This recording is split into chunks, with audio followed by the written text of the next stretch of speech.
Hello, welcome, and thank you for joining us for this webinar in City Parks Alliance's Equitable Park Funding Hub.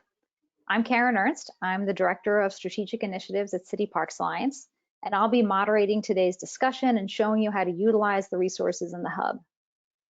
The Equitable Park Funding Hub is a result of a 2-year collaborative research effort between City Parks Alliance, Groundwork U.S.A, and the Urban Institute. Support for the work was provided by the Robert Wood Johnson Foundation. Parks, trails, and open spaces play a critical role in supporting the health and vitality of communities, but historic disinvestment has left many communities that have the greatest need with the least access to quality parks. This hub highlights select federal, state, and local funding programs that can be particularly effective at funding parks and green infrastructure in low-income communities.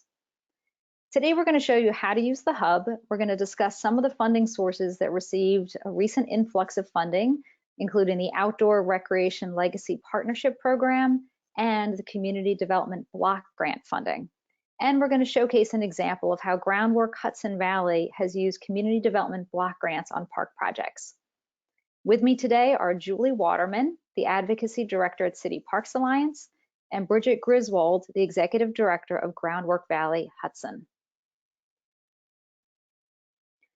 So we'll share all of the information before moving into Q&A to ensure that we can respond to everyone as questions or technical difficulties arise. Here's just a couple tips. To ask a question, or if you're experiencing a technical problem, click the questions icon on your screen, type the question in the box, and click send. Feel free to send questions throughout the presentation, but just know that we'll be waiting until the end to answer them. If you're having a technical problem, someone will try to assist you during the presentation. If you miss something, don't worry. Links to the recording and related resources will be emailed to all registrations. So let's get started.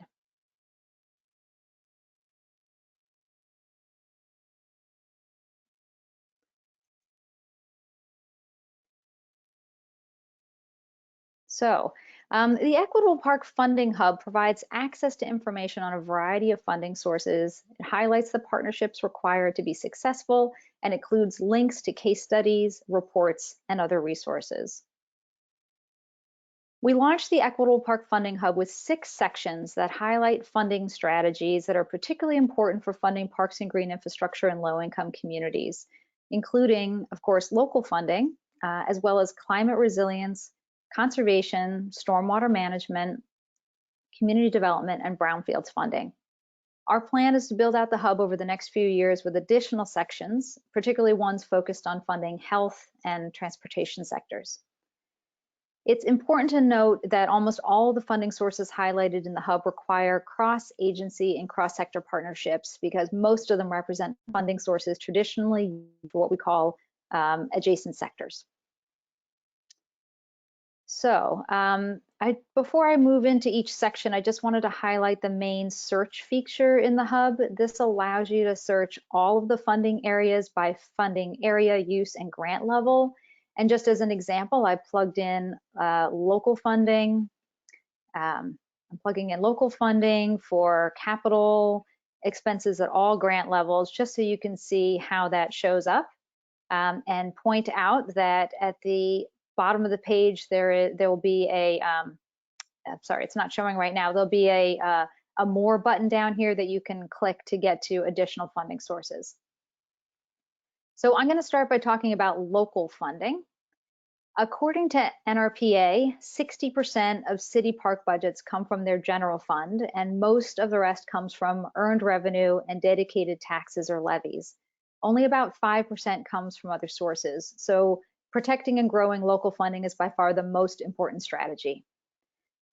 It's important to point out also that although earned revenue is the second highest source of local funding, there are serious equity and access implications to relying on it as a key revenue source.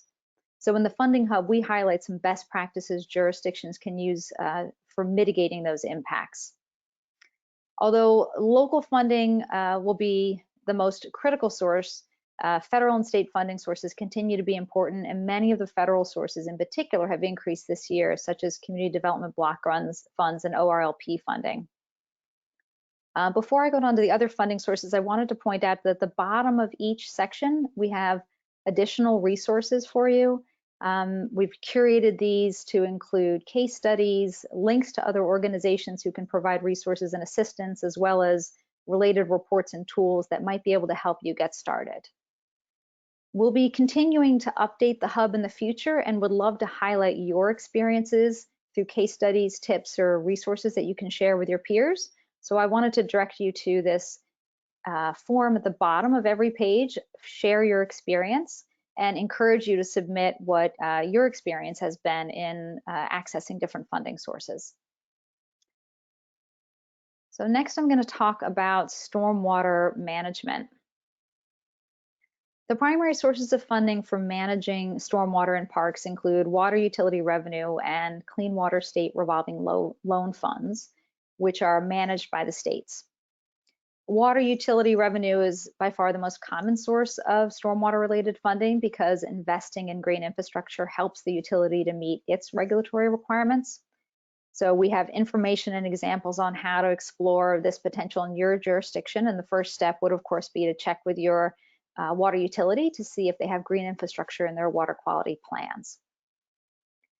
The Clean Water State Revolving Funds, that's a source that a lot of parks departments don't usually think of as a potential for parks, but legislation in 2009 and then more legislation in 2016 requires that all SRF programs use a portion of their federal funds to create incentives for green infrastructure.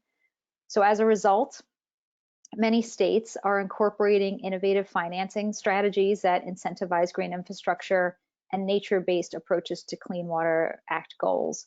So I wanted to point out that we've highlighted in here some model state programs, particularly ones that have equity as one of their criteria.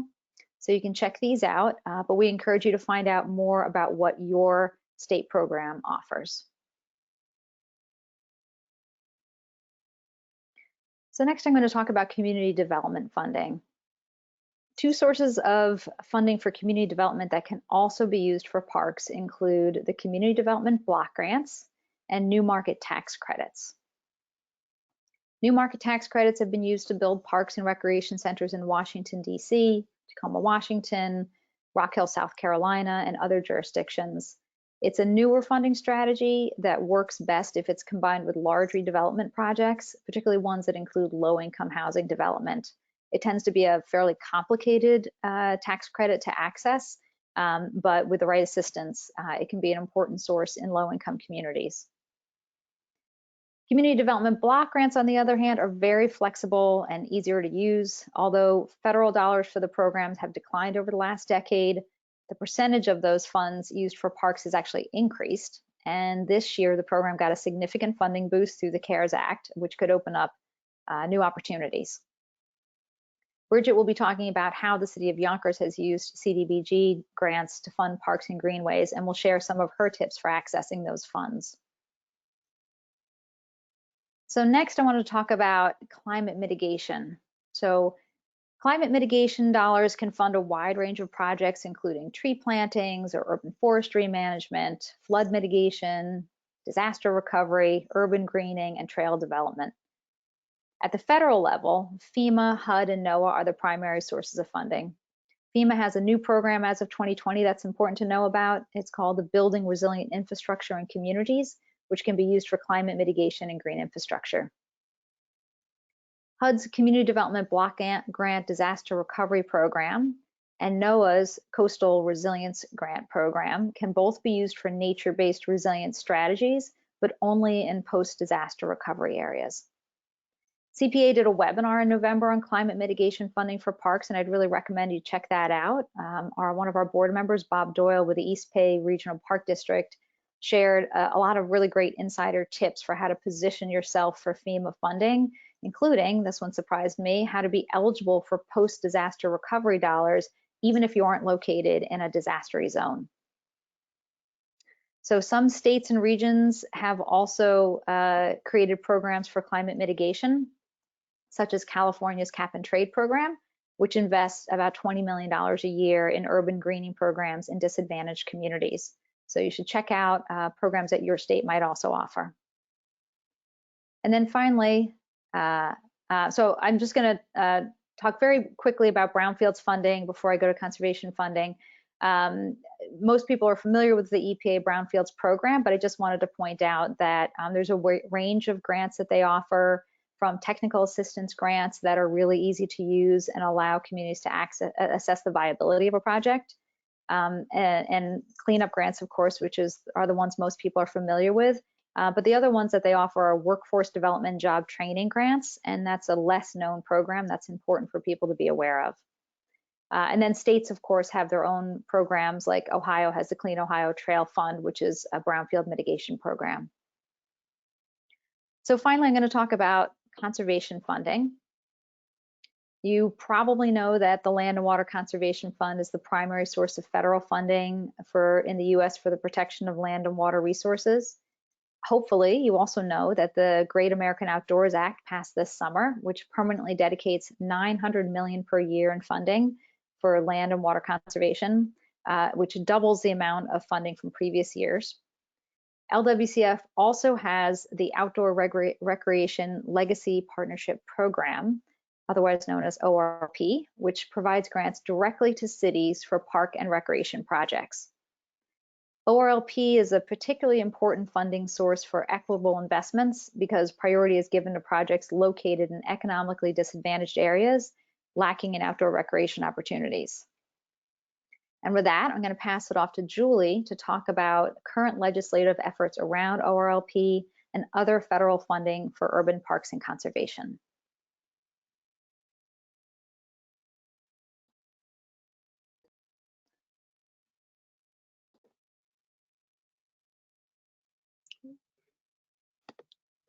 Hi, everyone. Hello, everyone. Again, I am Julie Waterman. I'm the Advocacy Director at City Parks Alliance, and I'm going to give you an overview of the Great American Outdoors Act. This act was signed into law last summer, and I'm going to talk about how it will affect the urban park program, the Outdoor Recreation Legacy Partnership Program, a mouthful of a name. But first, I have to tell you that on January 19th, the day before the new administration took office, the Trump administration made last-minute changes to the Land and Water Conservation Fund, especially essentially wiping out the ORLP program. This is blatantly going against Congress's wishes. We do anticipate the Biden administration to reinstate the program.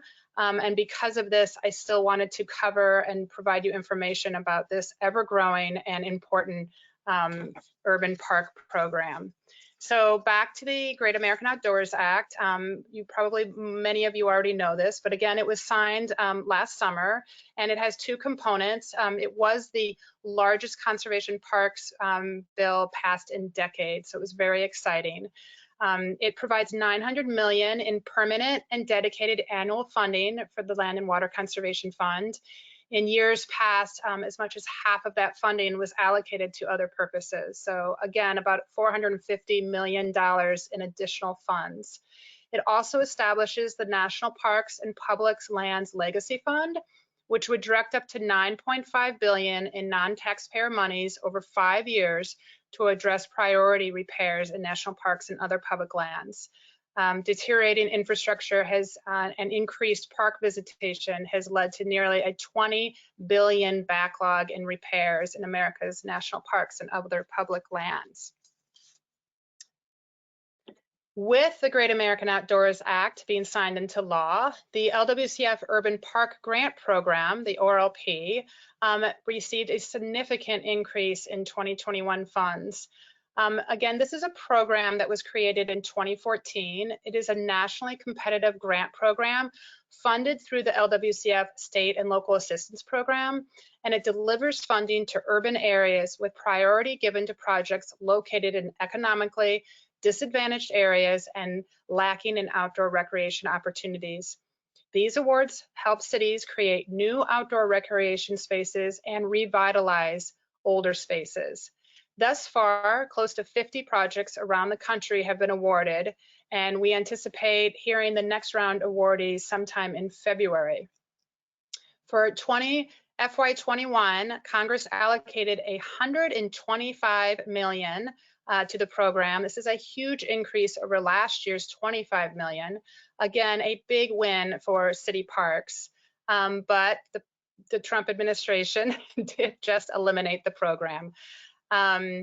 Before the past administration eliminated the program, NPS had hoped to open up the 5th application round early this year. We don't know how much money will be available in this round. We are thinking that it might be anywhere between $500,000 to $20 million for individual grants. And currently, each state can submit up to 4 proposals. In order to be eligible to apply, the project sponsor must be a state or local government agency, so that's cities, counties, park districts, or federally recognized Indian tribes. Individuals, nonprofit organizations, and other private entities are not eligible. However, projects that involve partnerships with such entities are favored. So if you have a project that needs funding, just reach out to your local park and rec agency and see if this is something that you may collaborate on. Public agencies then work with their LWCF state liaison officers in submitting their proposals.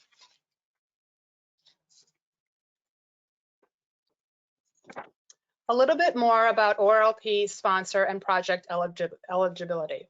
The sponsor must represent a district, a jurisdiction of at least 50,000 people, and the project has to be located within or border an urbanized area, as defined by the census. Funds for these projects can be used for acquisition and/or development of land for outdoor recreation. ORLP project evaluation factors include improving physical and recreational access and addresses recreational deficiency, improves recreation services to communities or neighborhoods with large populations of low-income residents, engages the public, has innovative and transformative attributes. Does it align with the state's scope? Does the project demonstrate readiness? Is there partner capacity? Again, remember that is a favorable point if you can partner if you're a nonprofit. Is the project budget reasonable? Does the project already have financial support and leveraging? As we anticipate, the Biden administration will bring back the ORLP program, and at that time, CPA will be hosting a couple of ORLP webinars with the National Park Service. Following those webinars, we also plan to hold an actual technical assistance webinar where NPS will walk through the application and talk about how you can make the application a strong one. Oops. Sorry. So that is my presentation. Thank you very much. Again, if you have any questions, you can just reach out to me later, and if I can't answer them, then I can put you in touch with the National Park Service. I'm now going to hand it over to our next presenter, Bridget, who is going to explain how they use community block grants for their project in their community. Thank you. Thank you, Julie, and hi, everyone. It's a great pleasure to be here today. My name is Bridget Griswold. I'm the Executive Director of Groundwork Hudson Valley. We are a nonprofit based in Yonkers, part of the Groundwork U.S.A. network, which is a partner with City Parks Alliance in developing this amazing resource and tool that is being unveiled today. So I'm happy to be here. We were founded just over 20 years ago in partnership with the Environmental Protection Agency, the City of Yonkers, and the National Park Service with the mission to restore areas of Yonkers that have been disproportionately impacted by industrial pollution. So we have 3 big areas of work that we focus on. One is around sustainability education. Working to educate residents on how they can be a part of restoring the environmental conditions of their neighborhoods, particularly in low-income areas of Southwest Yonkers, with a population of about 80,000 people. We also have a workforce development effort focused on engaging and employing young people in and around Yonkers in the effort to restore these areas around Yonkers and across the Hudson Valley. The third area of work that we focus on is really around transforming public places. And this is where our parks work comes into play. So I'd like to share a little bit about how we've utilized community development block grants around a specific project called the Yonkers Greenway. And this is an effort to essentially revitalize an area of Yonkers along an old abandoned railway path that connected New York City to downtown Yonkers in the 1940s. It was discontinued in the late 50s and essentially became a linear path that went into a state of disrepair. So Groundwork worked with the city of Yonkers and community residents to envision what could be done with this old abandoned railway line. And we came up with the idea of a linear park, which could be ultimately utilized as a walking and biking path for 2.2 miles to reconnect downtown Yonkers with New York City once again. How we've utilized CDBG funding around this park is really around renovating an abandoned railway station along the route of the path. So that includes landscaping, that included essentially building a state-of-the-art playground that was requested by the local school children in the neighborhood.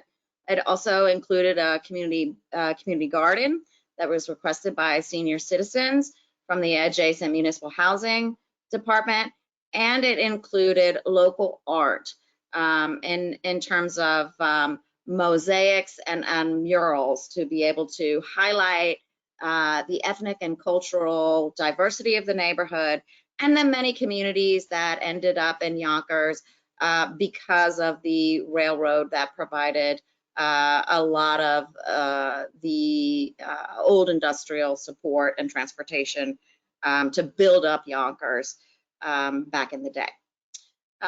So in terms of CDBG funding, in Yonkers, it is administered by the City Planning and Development Department. As I understand it, in other cities across the U.S., CDBG may be funded through other divisions of the city. So it's important to kind of find out whether it's the Department of Economic Development or Planning and Development Department, which area within the city administers that grant. We've actually benefited from a long and positive relationship with the city of Yonkers. So I would say that my number one piece of advice would be building and maintaining a really positive relationship with whatever department within the city administers the CDBG grant programs. As was mentioned before, these grants tend to be fairly flexible. They break down into 3 different categories. One is around facilities, around big capital projects. The other is around economic development, so think like workforce development and employment opportunities. And the third is around program services, so any kind of youth services or programmatic efforts would fall into that category. Groundwork has utilized the facilities bucket of funding through CDBG most successfully throughout the past 15 years, which we've been accessing this funding. And I would say that facilities funding is probably the bucket that most parks folks would be interested in tapping into. That tends to be the biggest bucket of money, second to economic development, and the smallest pool of funding is program services. So the grant is administered annually. We apply every year, and you can submit multiple grants for multiple projects. We are often awarded more than one grant from CDBG. And I would say one of the challenges of this grant is that there is a huge lag between the funding that comes from HUD to actually get to the cities to then administer to the grantees. So oftentimes we find ourselves getting an award letter saying, you've got this $100,000, but the contract will not come for sometimes up to a year after that. So we find ourselves actually executing on these reimbursement grants before we are under contract with the city of Yonkers. So to address that challenge, we've had to really think about how to manage our cash flow issues. We've also set up a line of credit so that we can work on these grants and spend down the money up front and then get reimbursed on the back ends.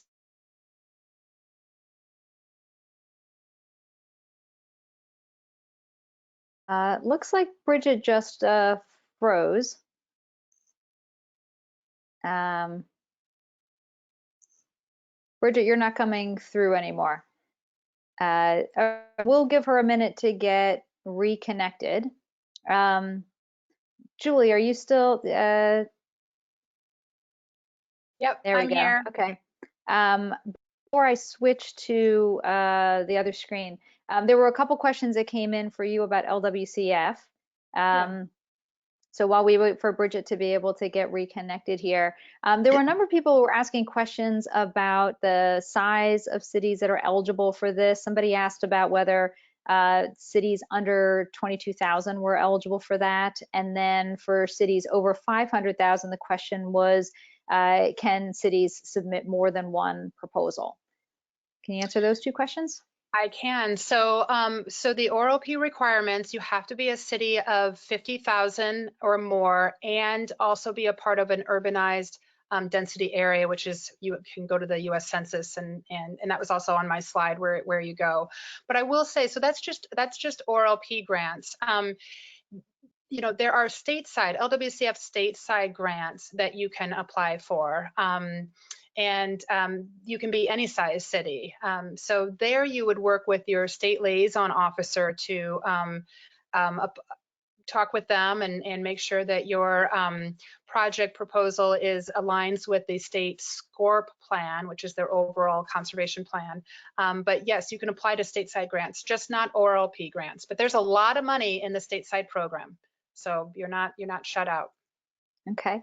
And then some people asked, somebody raised some questions about the timing of the ORLP grants. Can you talk about that? Somebody said that if they applied, that it can sometimes be 4 years before you can actually build the park. Can you talk a little bit about those constraints on the program and challenges? Sure, and I was going to say it's a little bit like what Bridget was saying. I haven't heard 4 years, but the National Park Service is at full capacity, so it can take a while to get these out the door. Usually what happens is the grant application process would start, say, in January. All the applications would have to be in by August, and then it can take a year then for NPS to actually figure out who the awardees. It has taken that long before. They really, they have been hiring more staff to handle the ORLP program. They understand that now with the 125 million that they need a lot more staff to administer these grants. So they are on that, and we're hoping that the window will close on when the applications go in and then when they're awarded. Okay. And once they're awarded, you can start. It is a reimbursement program, like what Bridget was saying. So these grants are considered matching grants. The NPS is considered giving the matching grant. So you have the resources first, and then yes, they will come in and help. Somebody else asked the question. They said they'd heard that LWCF money, if you're using LWCF money, it could restrict your ability to use any other federal funding on the rest of the project. Do you know the answer to that question, or could you elaborate on that? That is a new one for me. I do not know the answer to that. But yeah, but if whoever asked that, feel free to email me, and I can put you in touch with a National Park Service staffer who can ask that. I have not heard that. Okay. And are you hearing? In fact, I'm sorry, I didn't mean to interrupt. In fact, I don't think that's true, because they really try to encourage cities to work through a number of funding sources, federal and local. So maybe what they're thinking is that you can't match it with another federal source. I think that's what they mean. You can get other federal sources, but it can't be the match. If that makes sense. Okay. And then somebody else wrote in, they just wanted to confirm what you had said earlier in your presentation, that the current LWCF national grant announcement is going to be pulled, likely to be pulled and replaced with what was originally the original priorities. Yes, that is it. That is our, we do anticipate that to happen, and we're working on that to make it happen as fast as we can. Yeah. Okay. Okay, looking through the questions right now. And do you know if grant criteria regarding match requirements for ORLP will change from the last round in terms of just the percentage match required and the amount of planning costs that are eligible? At this time, it will still be a 50% match. I know that folks were hoping that that would go down because that is it is a barrier. But at this point, it's still 50. And what was the other? I don't know. It sounds like mostly questions about are the requirements supposed to be changing, or would they generally at this point be staying the same? So it sounds like generally you're expecting them to stay the same. Yeah. Okay. Somebody else asked if you can confirm so we're not representatives of National Park Service, so I'm not sure if this question can be answered by us. They wanted a confirmation of award announcements for 2020, when those would be made. They said their state agency reached out to their NPS peers and were told that neither the technical or merit reviews have begun at this point for the 2020 applications. Do you know if that's true? So if we're talking about ORLP, the 2020 funds, which are 125 million, they've actually been included. They combined with the 2021 funds. So it was 25 million, and this year it's 125 million. So the notice of funding opportunity is actually for 150 million. So I think that maybe that person is thinking more about stateside funds, possibly. Okay. Because the round for FY20 just opened up, and it was combined with 2021. Okay. Somebody else asked if we have any information on grants that were targeted at urban outdoor programming. So that's an excellent question. At this point, they do not go towards programming. It's just acquisition of land and building new and then revitalizing. However, the conservation park community is pushing for a $500 million investment, one-time investment to help during these COVID times. And we have a representative who's going to introduce that is a standalone legislation, and that's going to be introduced in February. So we hope that 500 million will be included in either a stimulus relief package or an infrastructure package, and it does include funding for programming. Okay, great. That's a really good update. We have Bridget back. You made it back. Oh, I'm so sorry, and I don't know where I cut off in the presentation. I apologize. Yeah, so you were right towards the end there.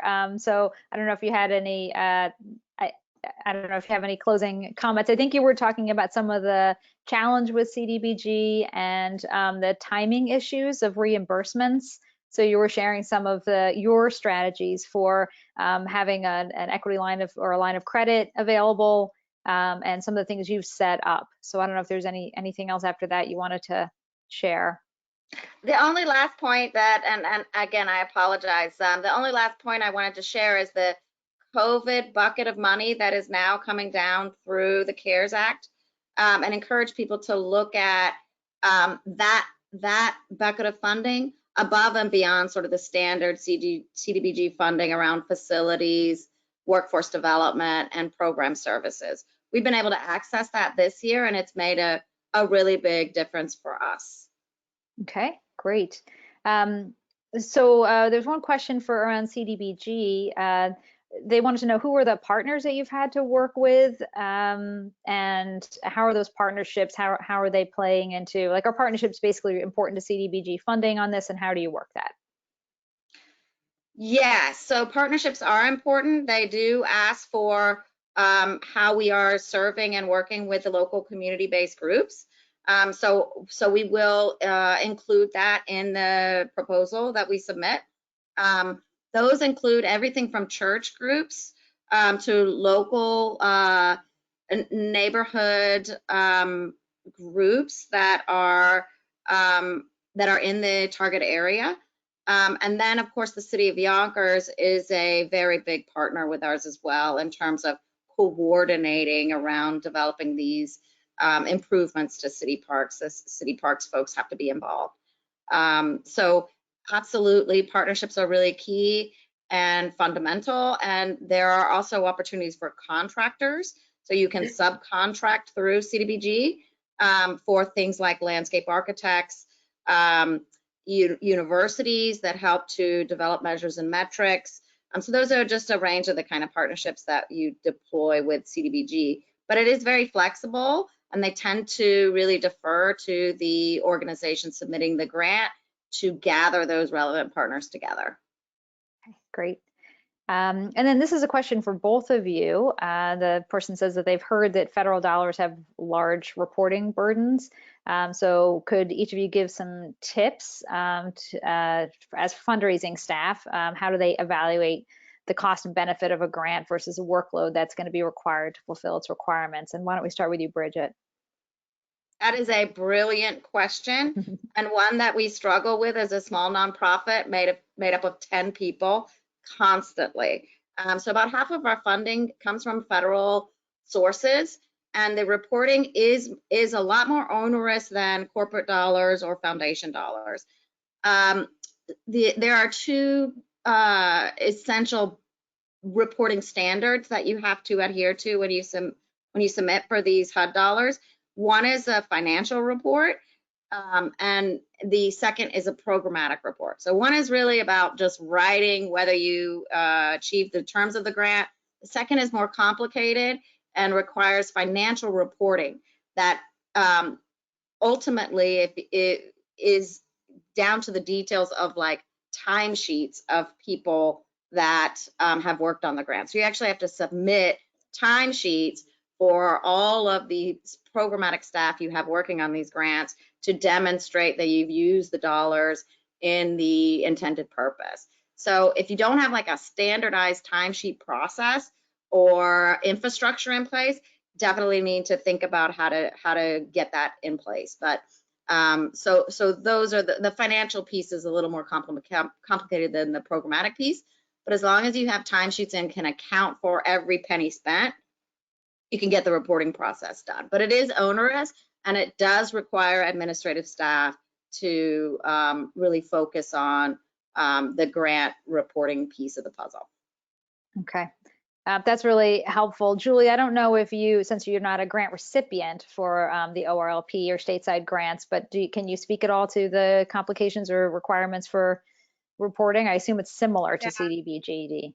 Yeah, I mean, it is something that definitely the City Parks Alliance has heard from its members of, is it even worth trying to go after these grants and what it takes to go into it. I will just kind of say again that CPA is going to try to do our best to help our members really go through the grant process and have an NPS person on the phone to like literally go through page by page and talk about what's needed. NPS has said that they've received a lot of applications that are for great projects, but the applications themselves have not been strong, and so they've had to toss them. So on our end, we'll just try to be, providing, educating, promoting, providing educational, technical assistance to our members. And then I'll also say is that I do know, and this means that a park and rec agency needs money, but I do know that there have been some park rec agencies that have actually hired consultants and just outsourced the task. And we, CPA will be looking at that as well, and hopefully providing our members with, okay, here's 5 people who actually do this every year, and just they can outsource it. Yeah. So this is another question for you specifically, Julie, around advocacy. They were wondering if there's any advocacy efforts going on right now around funding and revitalizing the Urban Park and Recreation Recovery Program, UPAR. Any insider tips on that? Yeah, also a really good question, and something that the environmental community talks about a lot. This is a program that hasn't been funded in, I think, about 10 years, and it does expand where you can use the funds. At this point, UPAR is not on the table, but again, our $500 million ask does expand the uses of how you can use the funds.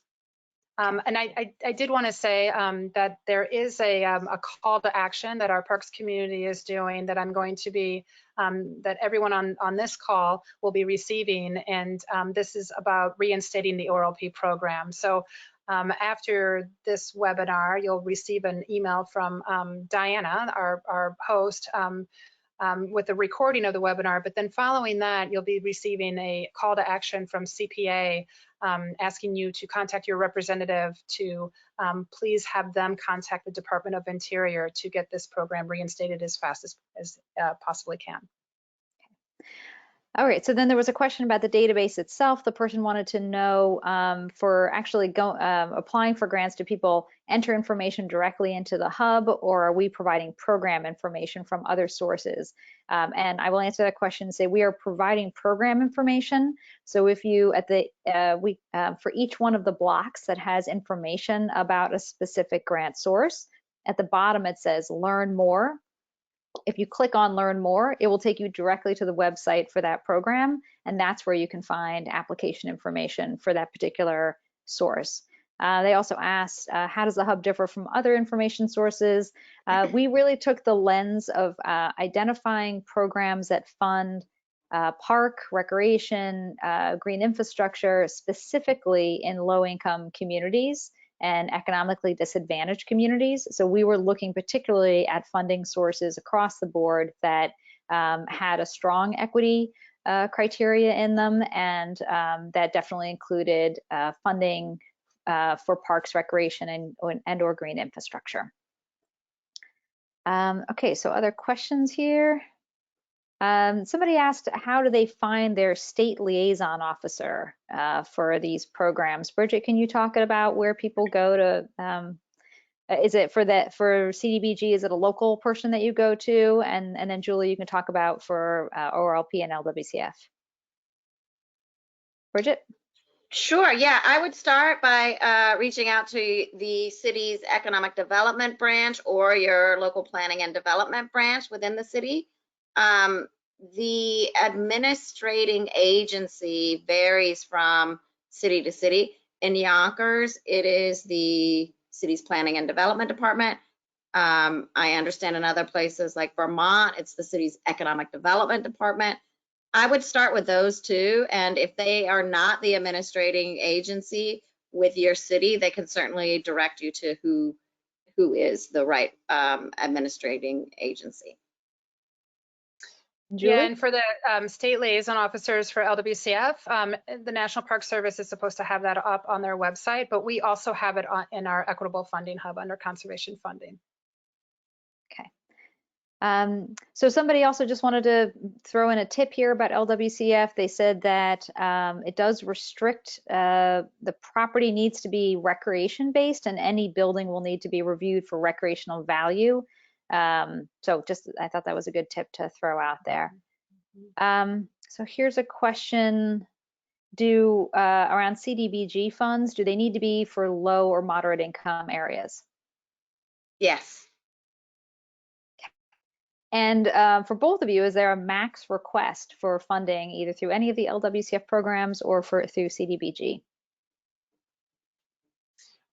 Right, currently for the ORLP program, the max request is 20 million.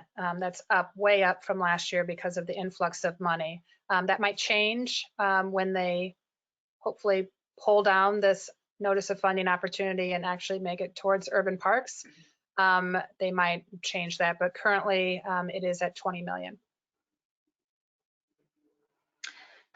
In terms of the amount to apply for, there is not a max on CDBG, but oftentimes we will reach out to our city's administrating agency and talk through the project in advance, and also talk through numbers, and really get that even before we submit the proposal, get input from the city around, is this a reasonable request? Are we going in the right direction? And that has helped tremendously in kind of balancing our ask to make sure it fits within the range of what other nonprofits within the city are getting. And that, I think, is what the city looks at. You know, they want to equitably distribute funds across various nonprofits and community serving organizations. So, so we tend to get input from the city before we even apply. We also got another question about the hub, and they were asking about our outreach strategy. Since this is, we're trying to promote this for funding parks in low-income communities, how are we reaching out to folks and helping to promote cross-agency partnerships? So I just wanted to let people know we've been promoting this through our broader network, which includes park and urban greening nonprofits, many of whom serve low-income communities. So that's, and then we also have built into the hub information on eligibility requirements. So for each of the funding sources, you can see, would a small nonprofit be eligible for that funding source, or would they need a local jurisdiction to partner with them? But if anybody has tips for us on how to promote better or get out to those target audiences, we would love to hear from you. So please reach out. Okay, so next questions. Oh, there's a good one for, I guess this could apply to both programs, but it was specifically for LWCF. Can the value of the land, if land is being donated for a project, can the value of the land be considered a match for the program? That's a really good question, and I can't remember what the answer to that is. So whoever asked that, email me and I'll put you in touch with the NPS person. Bridget, does that? I think it's a no, but I'm not sure. Or in-kind construction was the other part of that question. And Bridget, do you know if that applies for match for CDBG? Can you use it? In-kind can be used as a match for things like if you have a, you know, part of the construction that is funded by outside of CDBG. So the other thing to note about CDBG, though, is that there is not a match required for CDBG. So you don't actually have to, yeah, you don't actually have to submit matching funds to be eligible for the grant. We tend to put it in there just to show that we have other funding sources, that there's other in-kind momentum and support for the project to demonstrate that HUD is not the only source of funding, but it's not required for CDBG. Okay, that's helpful. So Julie, here's another question for you. The person is saying that they understand that parks and other properties that use LWCF funding can never change from their approved use without the equivalent of an act of Congress, and the history of the use of these funds is in perpetuity. Is that correct? That is correct. Okay. Yes. Okay. This is a question it goes to Julie, I think. If you have an RTP grant for a park, and maybe you know what an RTP is, I don't, does that negatively impact your ability to apply for LWCF for the same project? Do you know what an RTP is and what the answer to that question would be? I don't know what that grant is, but if it's another federal grant, I think that was a similar question before, and I think that that is fine. It just can't be used as the matching source. Mm-hmm. So you could have additional federal funds coming in, but it just can't, you have to prove that you have a matching source that's local. Okay. All right.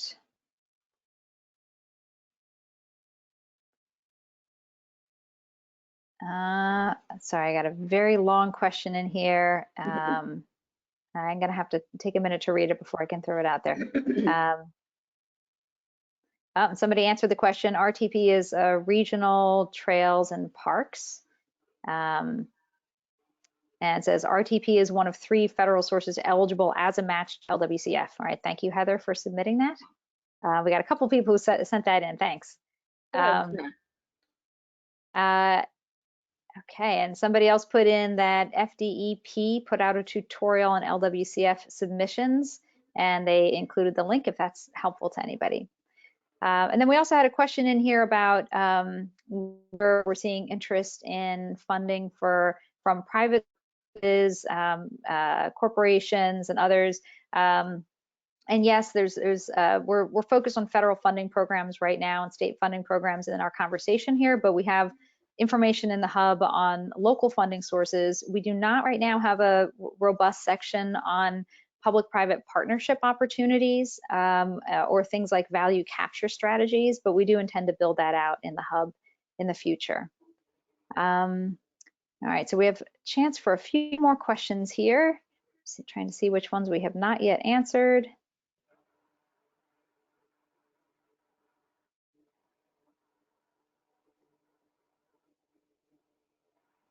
All right.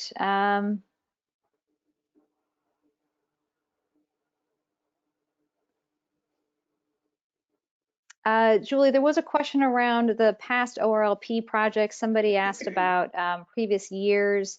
Where can people find information about past ORLP projects? Yeah, I was actually going to mention that in case somebody didn't answer. So we have that on our website as well. There have been 3 rounds, close to 50 projects, and they are on our website, the 3 different rounds. And it really, you know, the full descriptions and how much money they received, and you can really give you a sense of the projects that the National Park Service is looking for. Okay. There's some more questions here about LWCF match.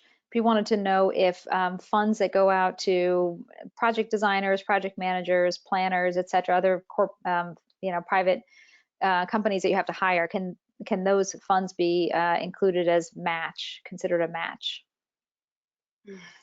I don't think so. Okay. I'm sorry, I don't know that, but That's okay. yeah. All right, it looks like we have answered all of our questions here. So I am going to, just going to share my screen here. Hold on.